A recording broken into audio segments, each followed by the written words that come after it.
नमस्कार, मैं हूं शशि रंजन और आपका बहुत बहुत स्वागत है जनता टीवी में। और आप देख रहे हैं हमारे साथ ये खास कार्यक्रम पब्लिक थर्मामीटर यानी मूड ऑफ उत्तर प्रदेश।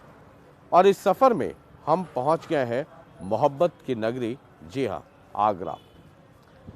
अब आगरा में ताजमहल है, रेड फोर्ट भी है, उसकी अपनी अलग पहचान है और उसकी वजह से आगरे की पूरी दुनिया में एक अलग पहचान है। लेकिन उसके साथ साथ यहाँ की मिठास और यहाँ के पेठों की भी पहचान सिर्फ हिंदुस्तान में नहीं, पूरी दुनिया में है। और ये जो पंछी पेठा, ये एक ब्रांड है जो कि जिसकी वजह से भी लोग जाने जाते हैं। और ये पूरी गली आप देख रहे हैं आगरा में, यहाँ पर पेठा ही पेठा, यानी यहाँ पेठे की फैक्ट्री कह लीजिए आप, यहाँ से पेठा बनता है और फिर पूरी जगह सप्लाई होता है। रोड के इस तरफ भी और रोड के इस तरफ भी आगरा का ये पुराना इलाका है। और साथ साथ ये जो आप ऊपर ये जो पुरानी इमारत देख रहे हैं, ये वो जगह है, हालांकि इसे प्रिजर्व करना चाहिए था। शहीद भगत सिंह आकर यहाँ रुके थे। ये तो आगरे की बात है। ये ब्रज भूमि भी है और आगरा जनपद में कुल 9 सीटें हैं। पिछले चुनाव में बीजेपी ने 9 की 9 सीटों को बड़े मार्जिन के साथ जीता। ये भी कहा जाता है कि 1991 के बाद जो राम मंदिर आंदोलन शुरू हुआ, उसके बाद इस पूरे इलाके में बीजेपी का ही दबदबा रहा है। और एक दफ़ा बीएसपी आगरा में उस बीजेपी के स्ट्रॉन्ग होल्ड में जाकर के उसके रिकॉर्ड को तोड़ा और बीएसपी के कई कैंडिडेट यहाँ से जीत करके गए। अभी मायावती भी आई थी और ये भी जो बीएसपी के लोग हैं वो ये भी कहते हैं कि आगरा जो है वो दलितों की राजधानी है। कोई ऐसी कंस्टिट्यूंसी नहीं है जहाँ पर दलितों की संख्या 50,000 से कम है। अब आगरा का मूड मिजाज क्या है, ज़रा चलते हैं। और पेठा व्यवसाय से जुड़े हुए कई सारे लोग हैं, रोड देखकर क्रॉस कीजिएगा जी, आ जाइए। नमस्कार सर। एक तो ये आपका शहर मोहब्बत की नगरी है, और ऊपर से मोहब्बत के बाद मिठास है, पेठे की मिठास है। तो ताजमहल मोहब्बत और ऊपर से ये मिठास। हालांकि मोहब्बत हमेशा मीठी हो ये ज़रूरी नहीं है। मोहब्बत तो नमकीन भी होती है, इश्क तो है वो नमकीन भी होता है, लेकिन पेठे की भी अपनी यहाँ की पहचान है। अब सर एक विधानसभा चुनाव है, हर 5 साल पे ये आता है। हाँ जी, है ना, ये भी एक मोहब्बत है। हाँ जी, ये इश्क है पॉलिटिक्स का। बिल्कुल। तो यहाँ के लोगों का किस पार्टी से थोड़ा ज़्यादा इश्क लगता है कि मोहब्बत है? हमारे यहाँ के लोगों का भारतीय जनता पार्टी के साथ बिल्कुल पूरा इश्क है। अच्छा, हाँ। इस बार जो नए समीकरण सब जो बन रहे हैं, गठबंधन है और तमाम तरह की चीजें हैं, उसका कोई असर है? उसका कोई असर है? नहीं, यहाँ कोई असर नहीं है उस बात का। अच्छा, हम लोग तो टोटली व्यापारी लोग हैं और हमारा तो सुरक्षा की दृष्टि से और सब कुछ इन टोटल बीजेपी में पूरी आस्था है जी।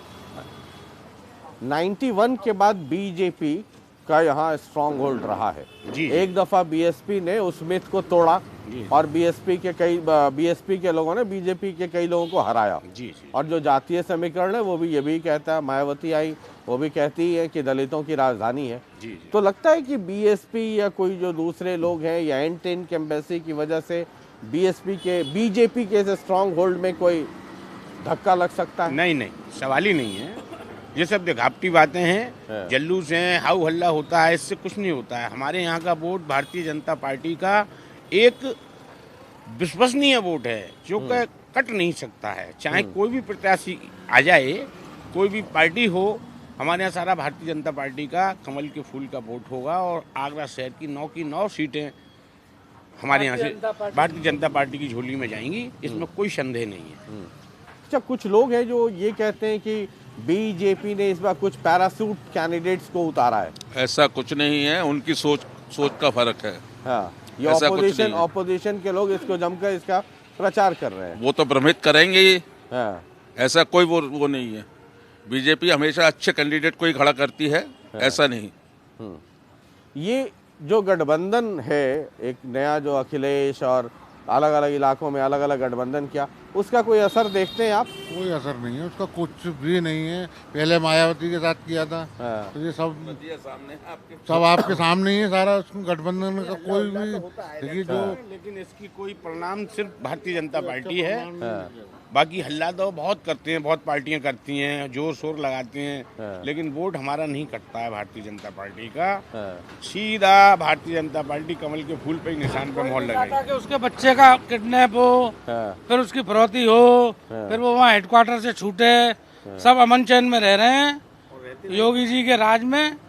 हर चीज से बाबा के राज में अमन चैन है, किसी से कोई डर नहीं है। जिनसे लोग बाग डरते थे, अब वो लोग उल्टे डरते हैं। इतना फर्क है। ये वोट योगी ज्यादा बड़ा एम्बेसडर है या ब्रांड है या मोदी? देखो उस पर तो मैं चर्चा भी करूँगा, मगर अब जमाना बदल गया है। अब लोग सब समझ गए हैं कि कौन अपनी दुकान चला रहा है, और सब कहीं ना कहीं हम सब मिडिल क्लास लोग हैं, हमें भी अपनी दुकानें चलानी है, तो हमें भी अपने व्यापार धंधों को देखना है। आदमी को जहाँ सुरक्षा लग रही है वो वहाँ जा रहा है। अगर उसको लग रहा है कि मैं अपना व्यापार ठीक से कर पाऊंगा तो मुझे बीजेपी चाहिए, उनको ये लग रहा है कि मेरे को अपनी कास्ट का देखना है तो वो मायावती को देख रहा है, वो देख रहा है कि हमें अपना खानदान चलाना है, वो अपने देख रहा है। सब अपने अपना फायदा देख रहे हैं, और तो इसलिए मैं आगरा की जनता भी अपना फायदा देख रही है। और इस बात को तो खैर पक्ष विपक्ष खैर क्या मानता है नहीं मानता है, कुछ सुरक्षा का माहौल तो कुछ तो बना है। मैं ये पूछना चाह रहा हूँ कि आगरा में जी तो 91 के बाद तस्वीर बदली और बीजेपी का स्ट्रॉन्ग होल्ड हो गया जी, है ना। आप आज भी वोट दे रहे हैं, आज वोट सुरक्षा के नाम पे दे रहे हैं, लेकिन इसके पहले भी है ना, यहाँ से तो बीजेपी एक दफा बीएसपी ने सेंध मारी थी, उसके अलावा तो बीजेपी जीतती रही है यहाँ से। ये कास्ट कितना इम्पोर्टेंट है, और तब तो बीजेपी की सरकार नहीं थी ना, राजनाथ सिंह जी के बाद तो बहुत ज़माने के बाद फिर सरकार आई है, लेकिन राजनाथ सिंह के हारने के बाद बीजेपी की सरकार जाने के बाद भी आगरा से तो बीजेपी के लोग जीतते रहे, जीतते रहे। तो मैं ये समझना चाह रहा हूँ कि चुनाव में मुद्दा इज इम्पोर्टेंट या कास्ट इज इम्पोर्टेंट? हमारे हिसाब से तो जो विकास करेगा वो आना चाहिए। और जैसे अब हमारा ये इतना सैकड़ों साल पुराना पेठा उद्योग है, इसमें सारी सरकारें आई हैं, है ना, मायावती की भी आई है, अखिलेश जी की भी आई है, बीजेपी की भी आई है, मगर हमें तो ये चाहिए कि हमारे उद्योग के लिए किसने क्या किया। हमने सारी सरकारों में गुहार लगा के देख ली, मगर पेठा और ताज में जब एक दूसरे के पूरा के इतना पूरे वर्ल्ड में पेठा नाम से जाना जाता है, यहाँ की जो इकाइयाँ हैं इनको बचाने के लिए किसी भी सरकार ने काम नहीं किया। आज यहाँ से पेठा उद्योग पलायन होकर के दूसरे शहरों में जा रहा है। TDZ की आड़ में इस पेठा उद्योग को उजाड़ दिया गया। सुप्रीम कोर्ट ने आदेश दिए कि यहाँ के जो उद्योग हैं उनको विस्थापित करने के लिए सब्सिडी गैस मुहैया कराई जाए, मगर पता नहीं कौन से तंत्र ने इस पेठा उद्योग को सब्सिडी गैस मुहैया कराने के नहीं कराई है आज तक। और न किसी भी सरकार ने ये सोचा कि ये जब आगरे का पेठा पूरे विश्व में विख्यात है तो इसको बचाया जाए। आप जिनको वोट दे रहे हैं बीजेपी, है ना, बीजेपी नहीं, सारी पार्टियां जो पहले भी आई, बीजेपी आज आई है, उससे पहले 5 साल है तो वो आपकी समस्या तो नहीं सुलटी। देखो आज से पहले शुरुआत कांग्रेस थी, सारा पूरा हिंदुस्तानी कांग्रेस था, उसके बाद और भी सरकारें आई। जब वो वोट मांगने आते हैं तब वो कहते हैं कि आपकी समस्याओं को सुना जाएगा। आज यहाँ पर आगरे में 10 से 15 रुपए किलो पेठा महंगा बन के पड़ता है, इसलिए यहाँ के कर्मचारी, यहाँ के व्यापारी पलायन करके दूसरे प्रदेशों में जा रहे हैं। मैं आपके चैनल के माध्यम से भी चाहता हूँ कि आप राजनीति करिए मगर उद्योग धंधों को भी बचाइए, और कोई भी सरकार आए, आपके चैनल के माध्यम से मैं कहता हूँ कि ये आगरे का पेठा धरोहर है, इसको बचा लीजिए, नहीं तो एक दिन इतिहास के पन्नों में ये गिना जाएगा कि आगरे का पेठा कभी यहाँ फेमस हुआ करता था। ना हम लोग जब तक खाने वाले हैं तब तक आपका धंधा बंद नहीं होगा, ये तय मान लीजिए कि गैस की सब्सिडी मिले ना मिले। ये मैं जरा समझना ये चाह रहा हूँ, जैसे मैं इनसे भी कह रहा था कि जब आदमी किसी को वोट देता है ना तो उसके गुण देखता है, जब नहीं देता है तो उसके अवगुण देखता है। आगरा में तो वोट पड़ता रहा है शुरू से, बीजेपी को ही पड़ता रहा है। सरकार वहाँ लखनऊ में चाहे अखिलेश रहे, चाहे मायावती रहे, चाहे कोई भी रहे, है ना। कास्ट कितना इम्पोर्टेंट है जब आप वोट देते हैं? देखिए ऐसा है, मैं जाति से ब्राह्मण हूँ मगर मेरी राष्ट्रीयता भारतीय है। वो सबकी है। वो सबकी है। वो कहने तो की फिर बात है, सर। तो फिर इसमें कास्ट का मैटर ही नहीं रहा। ये कास्ट का चुनाव नहीं है, हाँ, ये राष्ट्र का और प्रदेश का चुनाव है। हाँ, जनता को सुरक्षा चाहिए, कास्टवाद नहीं चाहिए। कास्टवाद ने तो पूरा देश का बिल्कुल खत्म कर दिया था, बिल्कुल ये कास्टवाद तो ने। सब लोग कहते हैं सर, तो ये सारी पार्टी के लोग जी, जी, कहते जी। हैं। और कैंडिडेट जब देना रहता है तो ये देखते हैं कि आगरा में किस जाति का क्या गणित बन सकता है, हम कैंडिडेट उसको देंगे, चाहे वो बीजेपी हो, एसपी हो, कोई भी पार्टी, जी, जी। कांग्रेस हो। ये तो हम और आप वोट जी, देते जी, हैं जी, ना। जी, मैं वही समझना चाह रहा तो हूँ। कास्ट के बारे में ये है, जैसे कि योगेंद्र उपाध्याय जी हैं, उन्होंने इतना काम करा है क्षेत्र में, दक्षिण विधानसभा में, तो उसके लिए कास्ट महत्व नहीं रखती। उसके लिए जो काम करेगा उसको वोट दिया जाएगा। भाई नाम को नहीं है और जाति को नहीं है, काम को वोट है। योगेंद्र जी ने काम करा, और आगरा में पेयजल की समस्या थी बहुत, तो योगेंद्र जी ने बड़ी मुश्किल से गंगा जल लाए। आप अभी भी पानी पी सकते हैं, और इसको चेक कराइए लैब में, और बिल्कुल चेक करा हुआ है। आरओ मिनरल वाटर से बेटर पानी है ये। जैसे कि मैं आपको एक छोटा सा उदाहरण दूं, जैसे ज्यादा हार्डनेस की वजह से हमारे समर के पानी से हम नहाते हैं, तो जैसे बाल कम हो जाते हैं, जैसे आपके कम हो गए, मेरे कम हो गए, तो ये सबसे बड़ी समस्या है। और बाल का आने का दोबारा कोई समस्या है, समाधान नहीं है, फिर तो ट्रांसप्लांट ही है। तो इस नल के जो गंगा जल के पानी है, डॉक्टर भी इस बात को मानते हैं कि इससे अगर हम नहाएंगे तो हमारे सिर पे बाल नहीं जाएंगे। ठीक है, ये इतना है तो फिर एक बार बीएसपी ने यहाँ सेंध कैसे मार दिया? देखिए, अगर कास्ट नहीं है तो बीएसपी का क्या बना था उस वक्त? समय बदलाव मांगता है।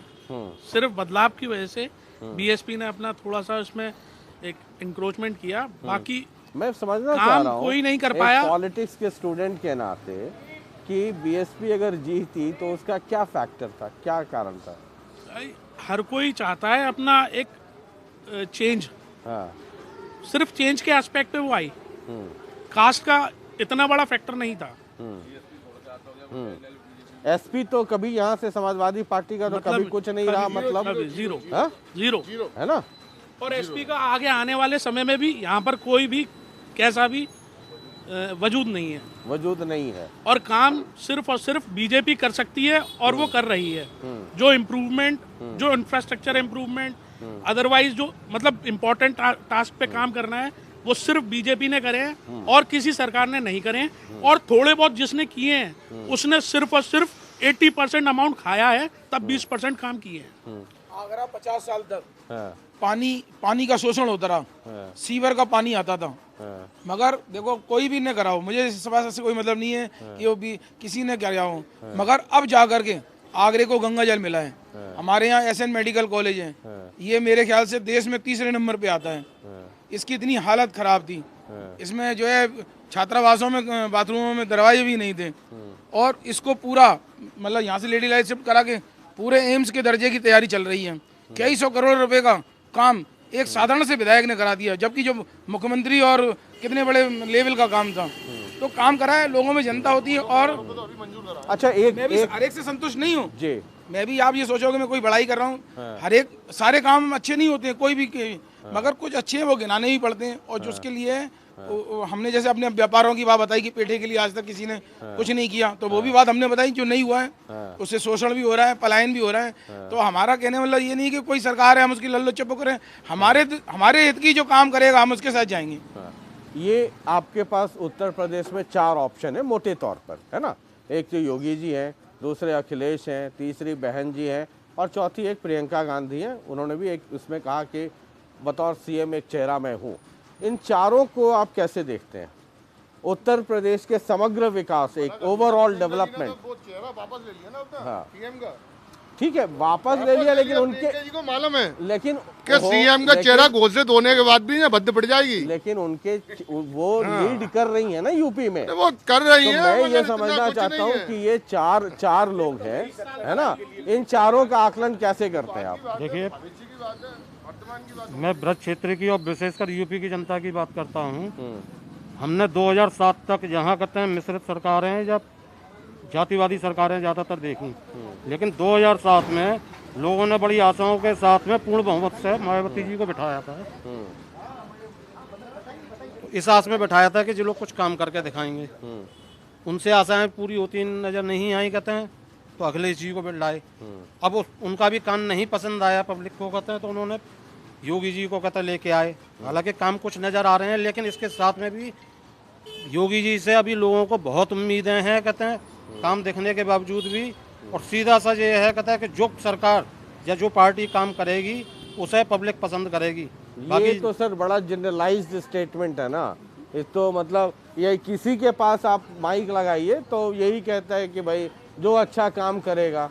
वोट देने समय फिर हम लोग क्यों बैठ करके इतना जातीय समीकरण और फलाना और ये हार्ड रियलिटी है। Let's be very honest, let's be very honest. उसके लिए कहता है पब्लिक के साथ साथ में राजनीतिक पार्टियां भी दोषी हैं। जिस वक्त टिकट बेटर जाता है नहीं, मैं डिफर करता हूँ। जी, दोषी हम और आप हैं सर। मैं हम अगर पब्लिक डेवलपमेंट के नाम पे वोट देंगे, हम डेवलपमेंट के नाम पे वोट देंगे ना सर, तो कोई दूसरी पॉलिटिकल पार्टी की हैसियत नहीं होगी कि वो जात के नाम पे कैंडिडेट उतारेगा। वो हम जात देख करके वोट देते हैं, धर्म देख के वोट देते हैं, इसलिए पॉलिटिकल पार्टीज वहाँ वो भजन गाने के लिए नहीं है सर, वो सरकार बनाने के लिए, वो चैरिटी करने के लिए लोगों में जागरूकता आना बहुत जरूरी है। दोष कभी भी हमें पॉलिटिकल पार्टीज को नहीं देना चाहिए, दोष हमारे मैंने आपके शुरुआत में अंदर अपने को ही दिया है कहते हैं जे जागरूकता हम लोगों में वोटरों में आनी जरूरी है कि हम बजाय जाति में बंटने के, बिरादरी में बंटने के, गली मोहल्ले या क्षेत्र में बंटने के, एक देश हित के हिसाब से करें। तो जो राजनीतिक पार्टियां हमारा शोषण या हमको केवल वोट बैंक समझती हैं, लेकिन आपने मेरे सवाल का जवाब नहीं दिया। मैंने 4 ऑप्शन आपको दिए है ना, योगी जी, अखिलेश जी, मायावती जी, प्रियंका जी, इन चारों का नंबर लगा सकते हैं कि नंबर 1 2 3 4 कौन है? बिल्कुल लगा सकते हैं सर। नंबर 1 पर काम बोलता है तो योगी जी से अलावा कोई बेहतर नहीं है कहते हैं। योगी जी। नंबर 2 नंबर 2 पर एक बार को प्रशासनिक तौर पे भाई साहब, लेकिन नंबर जो 2 नंबर 3 नंबर की रेस कहता बिल्कुल खत्म होनी चाहिए। अच्छा, एक स्टार्ट होने के बाद खत्म है सब। एक नंबर और एक नंबर बाद कोई नंबर नहीं है। बीजेपी के अलावा कोई कोई ऑप्शन नहीं है। हम लोगों को ना तो अपनी दुकानें लुटवानी है और ना हमें अपनी बहन बेटियों को सुपुत करना किसी और के। सवाल वो नहीं, सवाल वहीं आता है घूम के। सवाल ये है, मैं ये पूछ रहा हूँ, आप किसी भी चैनल को उठा लो, ये पूछ रहा हूँ कि योगी जी तो नंबर 1 मान लिया है ना, 2 3 4 5 भी हटा दिया, उसके बाद जो 3 लोग बच जाते हैं उनमें तीनों में बेहतर कौन है? हम लोगों की निगाह में कोई भी नहीं है। देखिए ऐसा है, बेटर का जो आप, ये हमारा कार्यक्रम का नाम है पब्लिक थर्मामीटर। बिल्कुल हम थर्मामीटर लगाते हैं और टेम्परेचर ही नोट करते हैं। 105 चल रहा है या 98 चल रहा है, बिल्कुल टेम्परेचर आप नापिए। देखिए ऐसा है, आपने जो ग्रेडिंग की बात करी, ग्रेडिंग में number 1 Yogi ji, second number Yogi ji, 3rd 4th and 100 तक योगी जी। अब दूसरी चीज, अब बसपा सपा कांग्रेस की आप ग्रेडिंग की बात करते ना, ग्रेडिंग तो वहीं खत्म हो गई जब राहुल गांधी और अखिलेश यादव मिलकर चुनाव लड़े, तो ग्रेड कहाँ रहा? ग्रेड तो 0 हो गया ना। मायावती और अखिलेश यादव बुआ बबुआ मिलकर चुनाव लड़े तो ग्रेड तो 0 हो गया ना। तो ये तो आउट है। अच्छा, एक मेरा धन, एक अगर दौड़ता है एथलीट, क्योंकि मैं भी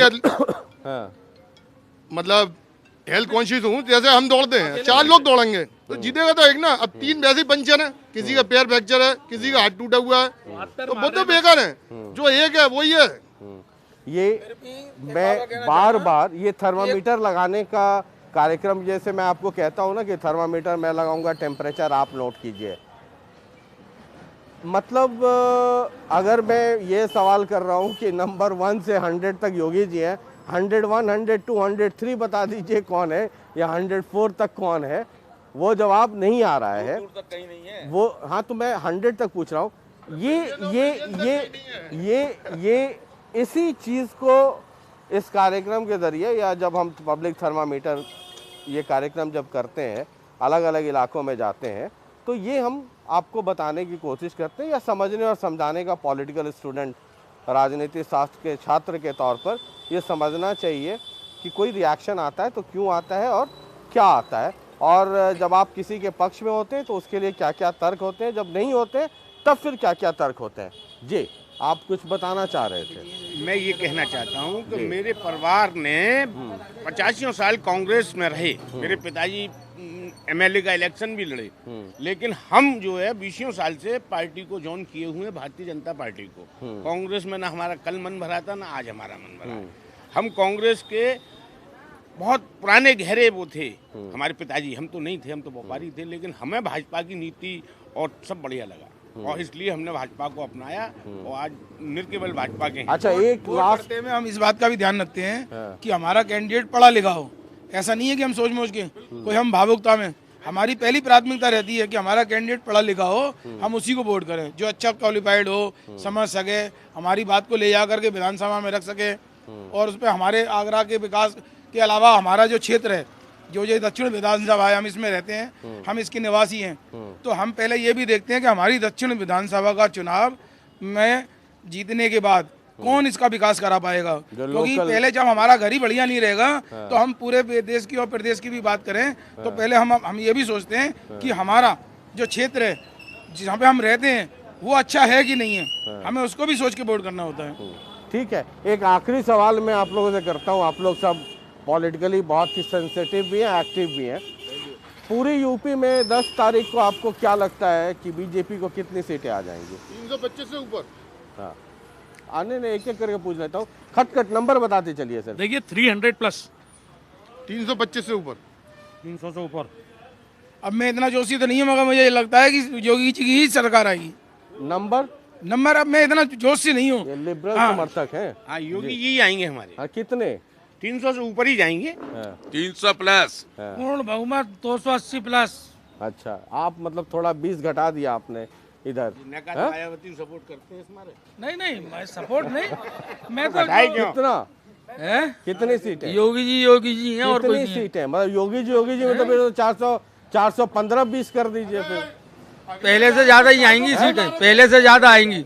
पहले से ज्यादा आएंगी? हाँ, मतलब 350 मान ले। हाँ बिल्कुल मान लो 350। समाजवादी पार्टी तो 400 प्लस ला रही थी। हैं? समाजवादी पार्टी तो 400 प्लस ला रही थी। उनका छोड़िए। जनता पार्टी के लिए छोड़ रही थी। हाँ, मतलब 300, बाकी ऐसा ना वो मतलब यहाँ पे जितने लोग हैं ये मानते हैं। आपने अभी ग्रेडिंग पूछी ना, हाँ। तो अगले यादव ने कही 400 सीट तो हम ला रहे हैं, 400 प्लस बची 3 सीट, तो उसमें एक कांग्रेस की हो गई, एक बीजेपी की हो गई और एक बसपा की हो गई। एक कहावत है, वचनम किम दरिद्रम।